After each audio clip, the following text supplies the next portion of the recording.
বালিপৰা শাখা সাহিত্য সভাৰ নৱনিৰ্মিত কাৰ্যালয় উদ্বোধন। অসম সাহিত্য সভাৰ অন্তৰ্গত শোণিতপুৰৰ বালিপৰা শাখা সাহিত্য সভা স্বৰ্ণৰ নৱনিৰ্মিত কাৰ্যালয়টি শুভ উদ্বোধন কৰা হয়। কাৰ্যালয়টি উদ্বোধন কৰি জিলা সাহিত্য সভাৰ সম্পাদক দুলাল নাথে। এই উপলক্ষে অনুষ্ঠিত সভাৰ পূৰ্বে বন্তি প্ৰজ্বলন কৰে ভূমিদাতা প্ৰয়াত অশোক দাসৰ বৰপুত্ৰ বলভদ্ৰ দাসে। শোণিতপুৰ জিলা সাহিত্য সভাৰ অন্তৰ্গত এটা অতি সক্ৰিয় সতৰল শাখা বালিপৰা শাখা সাহিত্য সভাৰ আজি কাৰ্যালয় উদ্বোধন কৰি মই নিজকে ধন্য মানিছোঁ আৰু বিগত 2টা বৰ্ষত বালিপৰা শাখাই যথেষ্ট কাম কৰিছে। আশাজননী সেৱাৰ কাৰণে তেওঁলোকে অঞ্চলটোৰ নৱপ্ৰজন্মৰ লগতে বিদ্যালয় মহাবিদ্যালয়সমূহত অসমীয়া ভাষাৰ প্ৰচাৰ প্ৰসাৰৰ কাৰণে কাম কাজ কৰি আহিছে। আমি আশা ৰাখিছোঁ অনাগত দিনত এই শাখাটোৱে অসমৰ শোণিতপুৰ জিলাতে নহয় অসমৰ ভিতৰত উল্লেখনীয় শাখা হিচাপে পৰিগণিত হ'ব আৰু এটা সুন্দৰ পৰিৱেশত আজি এখন সুন্দৰ সভাৰে এই অনুষ্ঠানটো সমাপন হ'ল। মই বালিপৰা শাখাৰ প্ৰতিগৰাকী সদস্যাৰ লগতে এই অনুষ্ঠানটোৰ লগত জড়িত হোৱা ব্যক্তিসকলক মোৰ জিলা সভাৰ তৰফৰ পৰা বিশেষভাৱে ধন্যবাদ দিছোঁ। বালিপৰা শাখা সাহিত্য সভাৰ সভাপতি হেমেন শইকীয়া আৰু কেন্দ্ৰীয় পুথিভঁৰালৰ সম্পাদক উমা মেধিয়ে সভাত উদ্বোধনী ভাষণত জিলা সাহিত্য সভাৰ সম্পাদক দুলাল নাথে, বালিপৰা কেন্দ্ৰীয় পুথিভঁৰাল পৰিচালনা সমিতিৰ সভাপতি মৃণাল শইকীয়া, বলভদ্ৰ দাস, জিলা সাহিত্য সভাৰ কাৰ্যনিৰ্বাহক সদস্য ভোলাৰাম ৰাউতীয়া প্ৰমুখ্যে কেইবাগৰাকীও বিশিষ্ট ব্যক্তিয়ে বালিপৰা শাখা সাহিত্য সভাৰ বিভিন্ন কৰ্মসূচীৰ শলাগ লয়।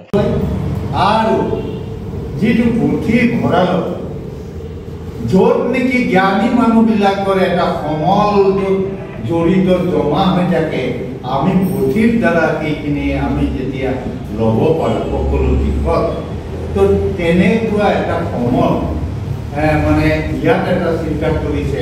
আজি কিন্তু মই কওঁ ইয়াত থকা সাংবাদিক হিচাপে বাতৰিবোৰ দুলালে মাজে মাজে পেপাৰতে লিখে, সাংবাদিকো এই কথাটো লিখক, হাইলাইট হ'ব লাগে।